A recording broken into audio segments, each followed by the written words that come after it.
Today we are talking about the structure of WTO کہ world trade organization کیسے کام کرتی ہے، اس کے جو مختلف کمیٹیز ہیں، جو کونسلز ہیں، اور کیسے اس کی ٹاپ مینجمنٹ ہے، اور اس ٹاپ مینجمنٹ کے اندر کون کون سے ادارے ہیں، اور کیسے اس کے جو آرگینوگرام ہے وہ کیا ہے، اور کیسے اس کے ہم ڈفرینٹ ایڈمنسٹریٹو سٹرکچرز اور جو مختلف کونسلز ہیں اس میں WTO کو ڈیوائڈ کرتے ہیں۔ تو ایز وی نو کہ WTO کا جو ایڈمنسٹریٹو سٹرکچر ہے اس میں بنیادی طور پہ انہی ممالک کے ریپرزنٹیٹیوز ہوتے ہیں جو کہ WTO کے سگنیٹریز ہیں۔ So all WTO members may participate in all councils and committees of the WTO except appellate body, dispute settlement panels, and plurilateral committees. یہ وہ کمیٹیز اور وہ پینلز ہیں جس کی نامینیشن اور الیکشن کا ایک سرٹن اسپیسیفک اسٹرکچر ہے، اور اس کے تحت ان کمیٹیز اور ان پینلز میں جو ریپرزینٹیٹیو ہے فرام دا ممبر کنٹریز وہ آتے ہیں۔ تو جیسے کہ ہم دیکھ سکتے ہیں کہ on the top of it there is ministerial conference. Ministerial conference جو ہے اس کے تحت تمام جو ذیلی اسٹرکچرز ہیں وہ کام کرتے ہیں۔ اس میں we can see the general body meetings as dispute settlement body، اور یہ بنیادی طور پہ جو ممبرز کنٹریز کے درمیان کوئی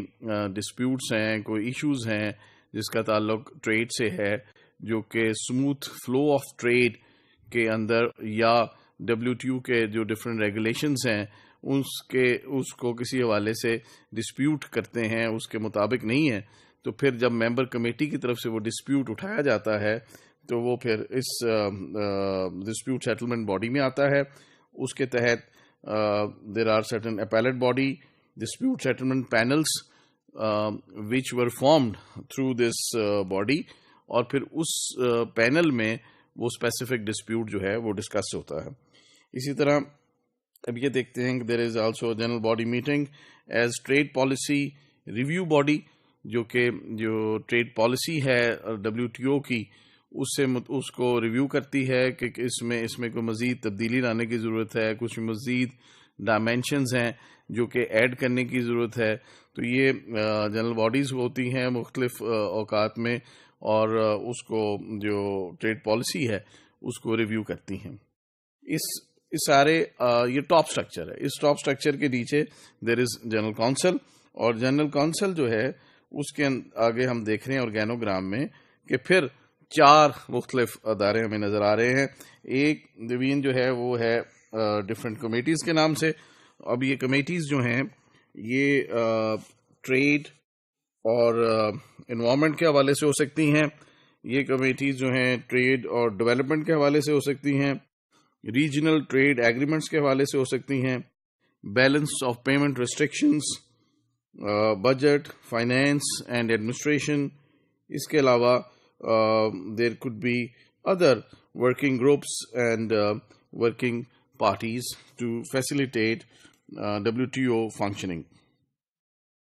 پھر ہم دیکھ رہے ہیں کہ there is Council for Trade in Goods which basically talks about which also have subsidiary committees جو کہ بات کرتی ہیں مارکیٹ ایکسس کے حوالے سے، ایگریکلچر کے حوالے سے،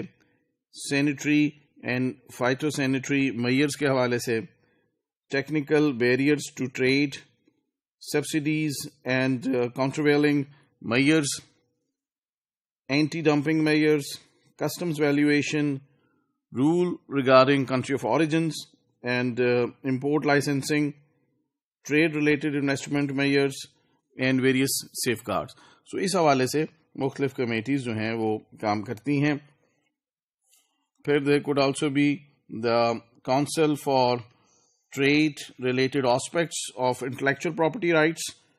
And then there is Council for Trade in Services, which may include the trade in financial services or trade in certain specific commitments, or they could also be working parties on domestic regulation and GATS rules. اسی طرح ہم دیکھتے ہیں کہ ان committees کے علاوہ general council کی advice پہ کچھ پلوریٹرلس بھی انووک کیے جا سکتے ہیں. یہ جو پلوریلیٹرلز ہیں یہ مختلف گروپس کی شکل اختیار کرتے ہیں اور اس کے اوپر کوئی سرٹن اسپیسیفک رسپانسبلٹی دی جا سکتی ہے اور ان اسپیسیفک رسپانسبلٹیز کو اپنے خاص آبجیکٹیوز کو سامنے رکھ کے یہ جو گروپس ہیں ان آبجیکٹیوز کو پورا کرتے ہیں سو دیٹ کہ جو مقاصد ہیں WTO کے to strengthen the international trade and to eradicate all the barriers in the smooth flow of trade between the member countries could be achieved.